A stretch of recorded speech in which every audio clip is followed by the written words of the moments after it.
Smoke a purse so sweet with HighThoughtsTV. Y'all know what the fuck we doing, man. It's Hot Thoughts TV. Niggas hot in the bitch, man. I'm smoking a purse so sweet with HighThoughtsTV. You know what I'm saying? Yeah. So taking it a step back, you mentioned, that you made the front page of the newspaper, not necessarily for a good reason, but seeing that, one, what led to that, and two, when that came about, what played out from that point on? Yeah, well, my first dope case was aggravated possession with intent to deliver.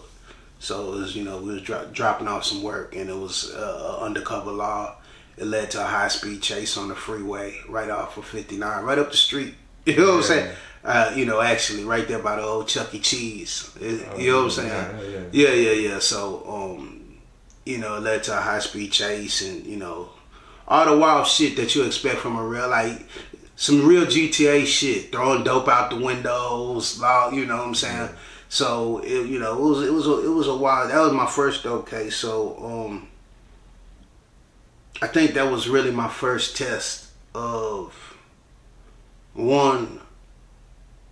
That was my first reality of like, this shit is real.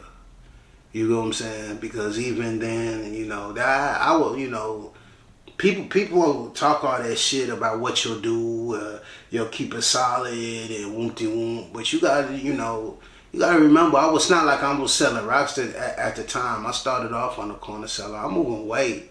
So when you're in that back room and you're still a young kid and niggas is trying to find out who the plug is, will you keep quiet and you're scared? Most niggas wouldn't. You know what I'm saying? Yeah. And I also think, being in that cell and trying, waiting to fight for bonds and people saying that your life is over. And that's really what I started writing too. That's when I started rapping too, because my rap started off as poems. You know what I'm saying? It's like I would be in there just writing poems, and my cellie would bang on the table. And because he saw me, he saw me writing and started listening. And the first, one day it's like, kick or something. Then the next day, he noticed I didn't do anything because I didn't take nothing. I didn't. He was like, "Hey, you ain't gonna spit nothing for us?" Yeah. And I was like, "Okay, well, this is what I wrote last night." You know what I'm saying? Third day, I didn't do anything. There's more niggas from the tank like, "Hey, you ain't got nothing for us tonight?" By the end of the week, it became a thing. Like, man, you get what I'm saying? Yeah. And that's really how it started. You know what I'm saying? With the whole rap thing. But that was one of the scariest moments in my life, because it's like even with the best money, the best lawyers, it was looking like my life was over. You know what I'm saying? Because it's like, it's another thing you understand as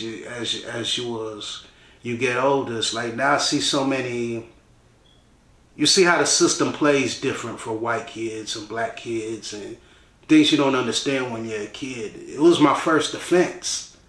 I had never been in trouble in my life, dog. I was a straight A student.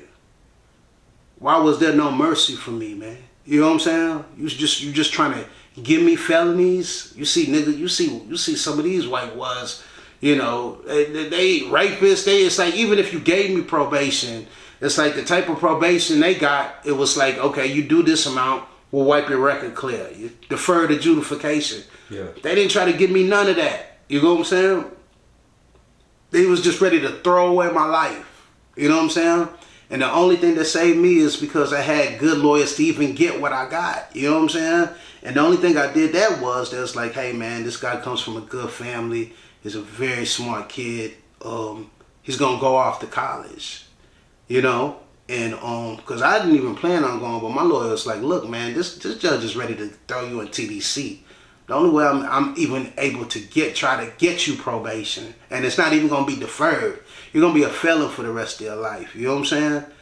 Is if you go off to school, So that was my first dope case. And then I went off to school at Xavier University in New Orleans, Louisiana. Shout out to XU.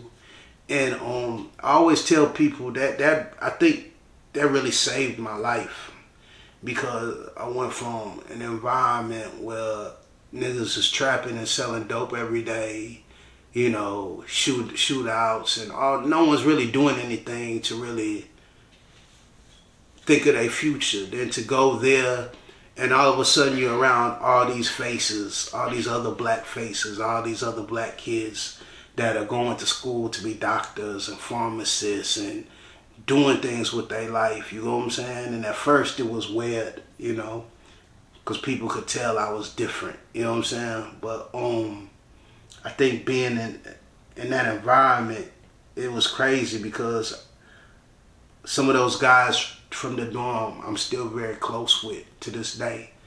I know I could count on them more than I could count on most of the niggas that I grew up with in the streets, you know what I'm saying? To this day, I trust them more with my life. You know what I'm saying? It's like the streets it's a wicked place, man. It's a place where niggas you grew up with can't know where you live. You know what I'm saying? Whereas, you know, finally, being around there, you know, I had every time I was going back and forth from school to court, you know, niggas would have a prayer circle for me. Imagine you not used to that. You have a whole dorm praying for you. Hey, that nigga gotta go back to Houston and go to court. And you have a bunch of, you know, you have a whole dorm praying for you, man. Like, you know what I'm saying? And those bonds they still last to this day. You know what I'm saying? So I think I'm very grateful for that experience. Even though I didn't graduate or finish school, I'll never forget those moments there and the people I met, because some of those guys are my brothers for life. You know what I'm saying? And then most of the guys, a lot of guys I grew up with, we was the same guys trying to kill each other. I was like, how we shooting it out with niggas that was from the same hood or from, you know what I'm saying? It's just sandbox. Yeah, it's just you know, it's just a different mentality. But I always tell people, you know, you don't know how poison the air you're breathing is till you go somewhere and you be like, God damn, there's so much fresh air. Yeah. You know what I'm saying? You don't understand that, man.